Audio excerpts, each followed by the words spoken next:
Abstract AF and I'm Sneha Jaswal. In this episode, we are going to be talking about The Conjuring, The Devil Made Me Do It, the horror film which is inspired from a real life case. The main protagonists are Ed and Lorraine Warren, who Conjuring fans would know are based on real life paranormal investigators of the same name. Films that are based on real life incidents always have more buzz and intrigue surrounding them. So, we are going to list 15 interesting facts and details about the real case that The Devil Made Me Do It movie is based upon.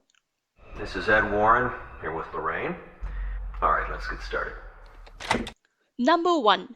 The title of the film is actually also what the real life case is referred to as. In February 1981, 19-year-old Arnie Johnson murdered Alan Bono, his landlord, and claimed that he was possessed and that the devil made him kill Bono. Thus, the trial of Arnie Johnson came to be known as the Devil Made Me Do It case.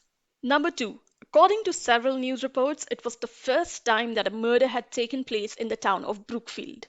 This fact, combined with the sensational claim of possession by the devil, gave Arnie Johnson's case a lot of media coverage and international attention. Number 3. The possessed by demon defense was being used for the first time in America to claim innocence by a defendant. And according to an old news interview of Arnie Johnson's lawyer Martin Minella, the devil made me do it defense had been used twice in England earlier, but unsuccessfully. Number 4. Just like in the movie, in real life too, Arnie Johnson was dating Debbie Glatzel, whose family had experienced paranormal activity in their home months before the Bono murder took place.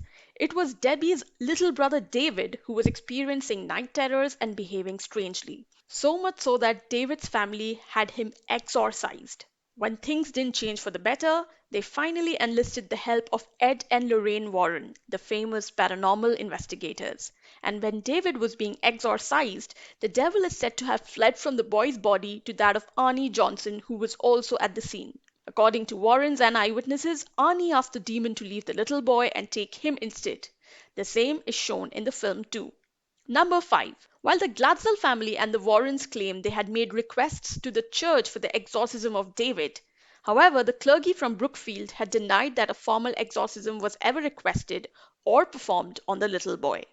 The court accepts the existence of God every time a witness swears to tell the truth. I think it's about time they accept the existence of the devil. Number 6. Now this bit doesn't make it to the movie because it doesn't make for a great script, but news articles from 1981 talk about how a barmaid had testified in the Arnie Johnson case, claiming Arnie and his friends had been heavily drinking on the day of Bono's murder. According to eyewitness statement, both Arnie and Bono had drank between 13 to 15 glasses of wine on that day. So maybe it was the alcohol that did it. Number 7. The movie exaggerates the murder wounds, while in real life Bono was found with 4 to 5 stab wounds, a fact that was testified in court by an emergency medical technician who had examined Bono's wounds. In the film, Bono is said to have some 20 plus stab wounds.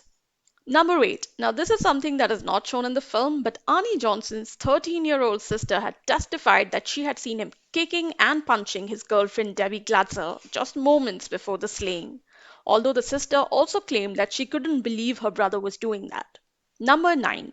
In real life, Arnie Johnson's 2 younger sisters were eyewitness to the murder.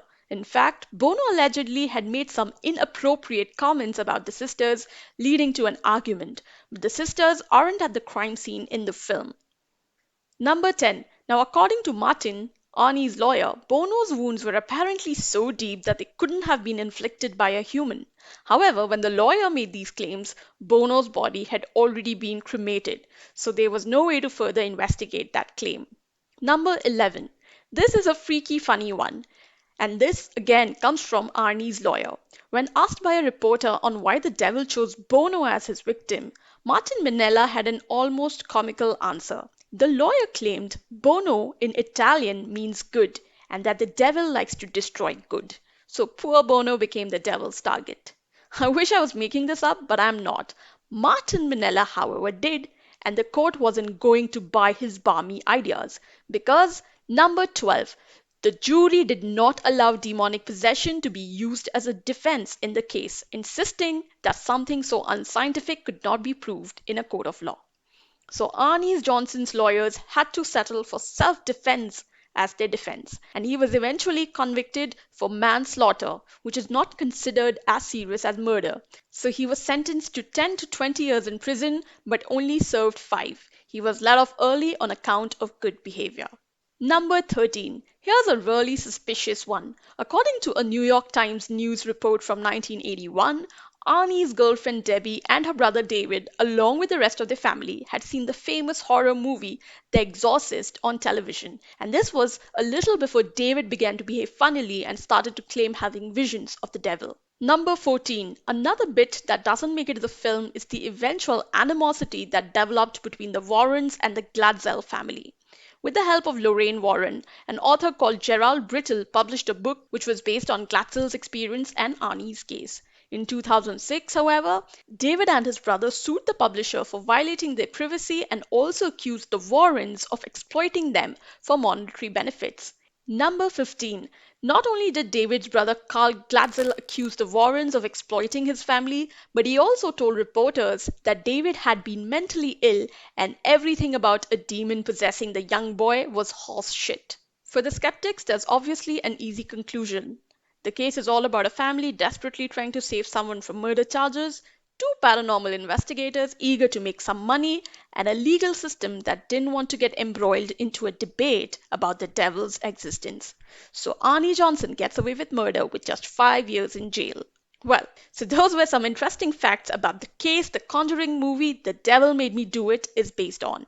That's all for this episode. Talk to you in the next one.